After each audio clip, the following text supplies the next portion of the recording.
If you need to remove a payment method from your Kayak account, follow these simple steps to ensure your account is updated. Step 1. Log into your account. Visit the Kayak website or open the Kayak app and log into your account using your credentials.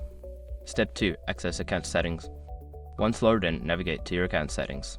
This is usually found in the upper right corner of the screen, often represented by your profile icon or name.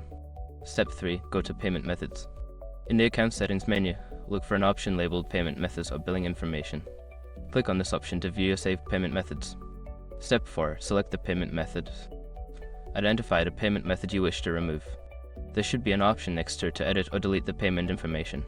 Step 5. Confirm removal.